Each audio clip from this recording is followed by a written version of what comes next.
Hello, welcome to another episode of Forgotten Cello Music.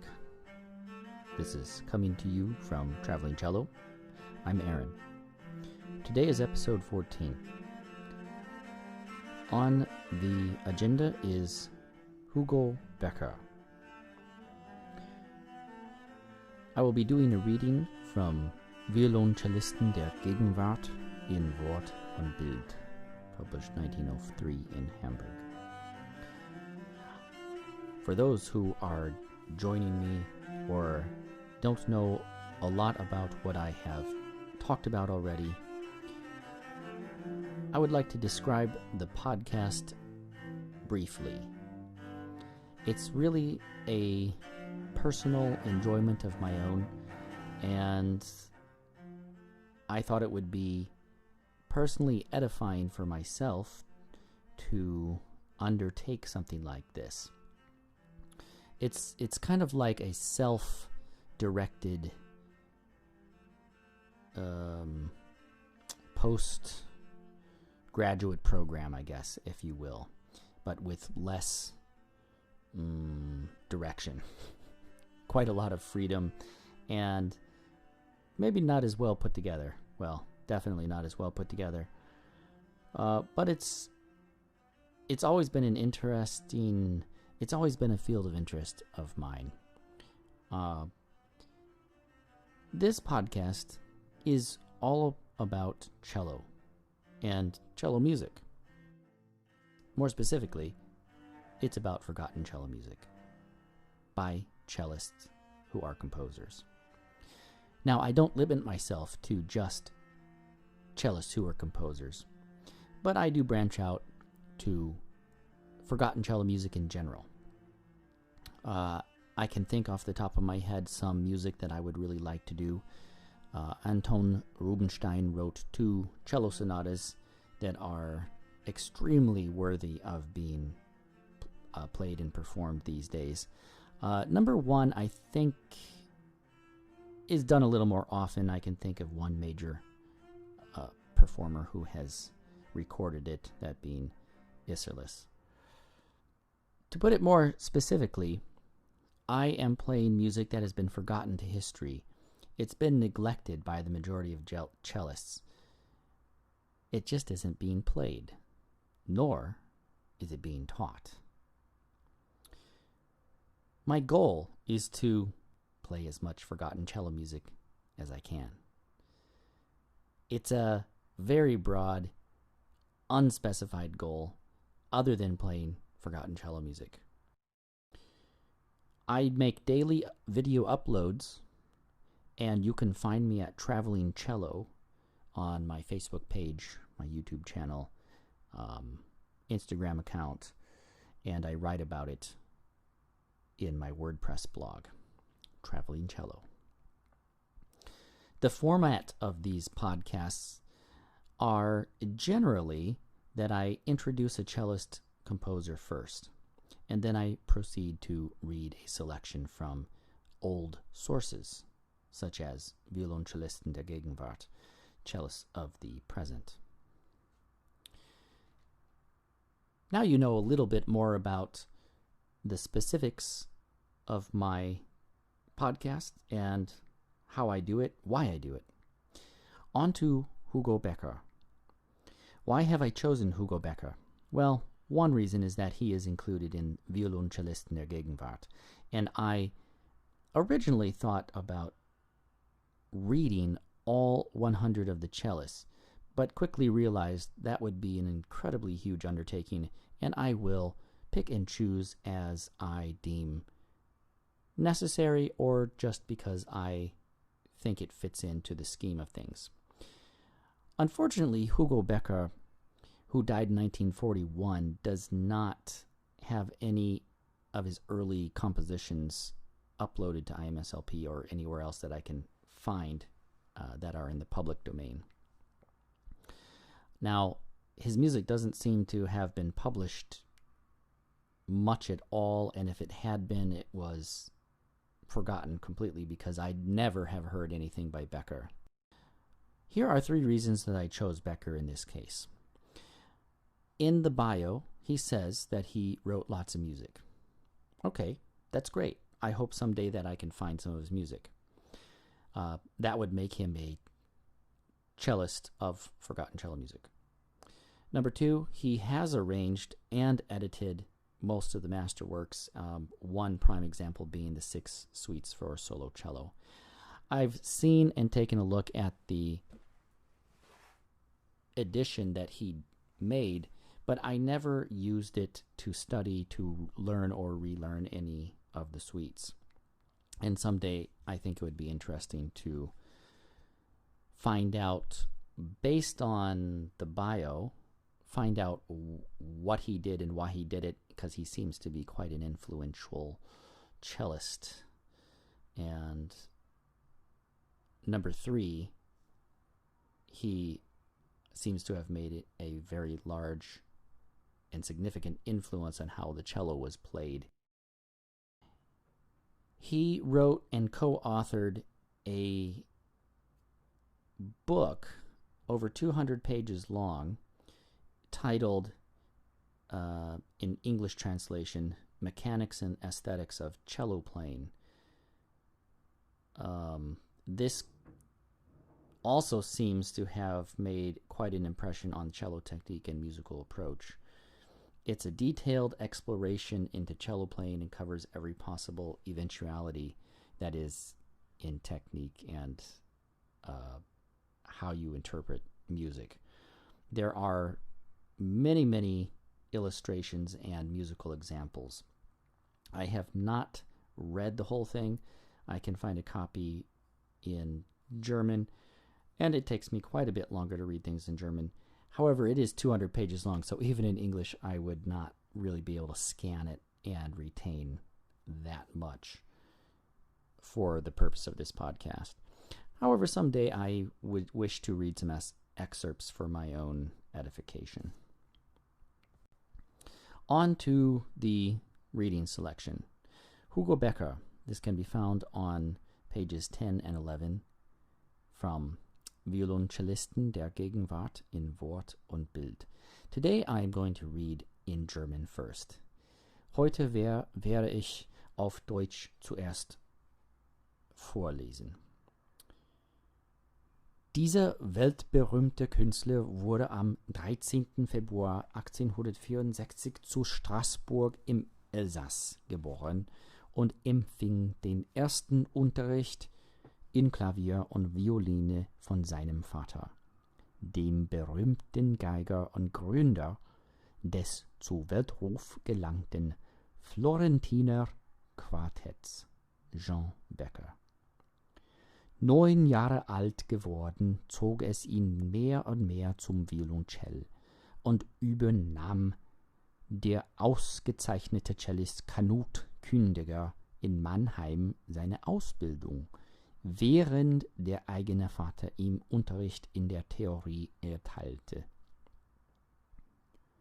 Nachdem er ein Jahr lang in der Mannheimer Hofkapelle gewirkt, studierte er bei Friedrich Grützmacher in Dresden noch einige Monate, während er Theorie- und Kompositionsunterricht von Karl Hess erhielt. Nach Hause zurückgekehrt, übernahm der Vater die weitere musikalische Fortbildung des Sohnes, und von ihm lernte der junge Künstler auch die Kunst, auf dem Cello Geige zu spielen.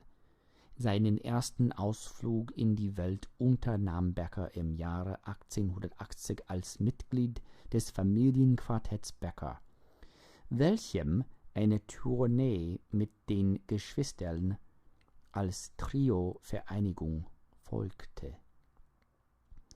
Diese Reisen erstreckten sich über fast ganz Europa. 1882 fand Becker in London Gelegenheit, viel mit Piatti zu verkehren, was nicht ohne günstigen Einfluss auf seine Kunst blieb.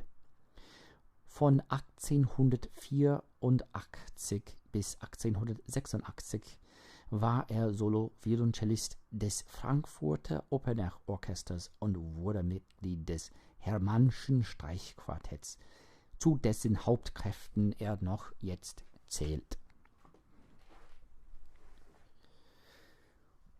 Vor ungefähr 8 Jahren nahm Becker eine für ihn mit ganz besonderen Privilegien verbundene Stellung als Leiter der Celloklassen und als Lehrer für Kammermusik am Dr. Hochschen Konservatorium an und erhielt 1896 den Titel eines königlich preußischen Professors. Daneben ist er Kammervirtuos.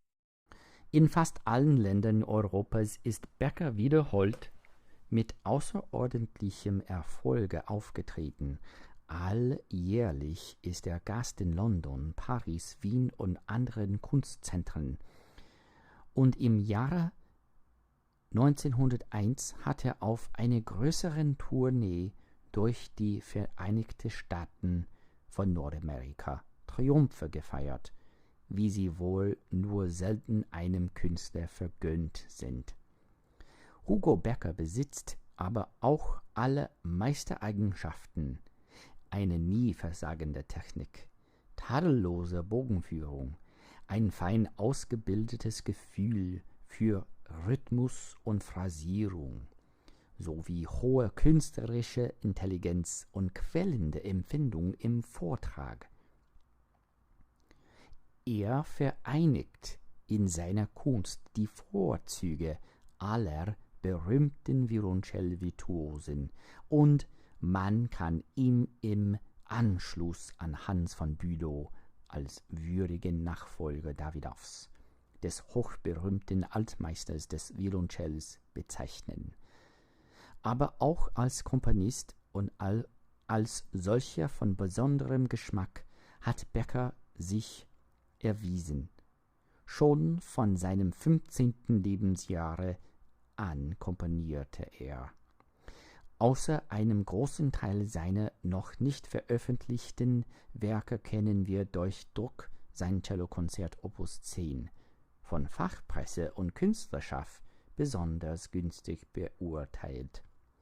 Variationen und andere Cellostücke. And now for the translation into English, Cellists of the Present in Word and Picture. Hugo Becker, pages 10 to 11.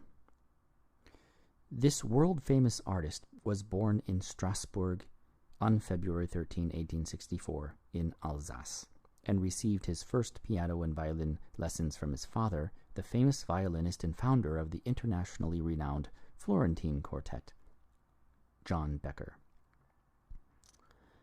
At 9 years old, he was drawn more and more to the violoncello. The excellent cellist Knut Kündiger took over his training in Mannheim, while his own father gave him theory lessons. After working in the Mannheim Court Orchestra for a year, he studied with Friedrich Grützmacher in Dresden for a few months, while he received theory and composition lessons from Karl Hess. On returning home, his father took over further musical training of his son, and from him the young artist also learned the art of playing the violin on the cello. Becker undertook his first excursion into the world in 1880 as a member of the Becker Family Quartet, which was followed by a tour with his siblings as a trio association. These trips extended over almost all of Europe. In London in 1882, Becker found many opportunities to meet Piatti, which was not without a positive influence on his art. From 1884 to 1886, he was solo cellist of the Frankfurt Opera Orchestra and became a member of the Hermann String Quartet, which he still counts among his main strengths. About 8 years ago, Becker took on a position associated with very special privileges for him as head of the cello classes and as teacher of chamber music at the Dr. Hoch Conservatory, and received the title of Royal Prussian Professor in 1896. In addition to that, he is an excellent chamber musician. In nearly every country of Europe, Becker has performed repeatedly with extraordinary success. He is a guest in London, Paris, Vienna, and other centers of art annually, and in 1901 he undertook a major tour of the United States of America with celebrated triumphs, which are seldom granted to an artist. HUGO Becker possesses all of the master skills, a never-faltering technique, an impeccable bowing skill, a finely developed feel for rhythm and phrasing, as well as the highest artist in intelligence and feeling in speech. He combines the merits of all the famous cello virtuosos in his art, and following Hans von Bülow, he can be described as a worthy successor to Davidoff, the highly famous old master of the violoncello. Becker has also, however, proven himself as a composer, that, being one of a particular taste, already at the age of 15, he was composing music. Through printing, we know his cello concerto opus 10, judged particularly successful by the press and artists, variations, and other pieces for cello. Besides those, there is a large portion of his works that have not been published. There you have it, based on this bio, which was written while he was still living, obviously, since it was published in 1903 and he died in 1941. He still had many years of successes in front of him and influence. He had already composed many things, starting with at the age of 15. It would be interesting to see what his compositional style was. So, unfortunately, for that matter, this episode will not feature anything by the cellist composer, and it will feature much less. Most of this episode will be without music. The beginning and the end will feature James Hook duets for two cellos. That brings us to the end of episode 14. Thank you for listening. Auf Wiedersehen, and see you in the next episode.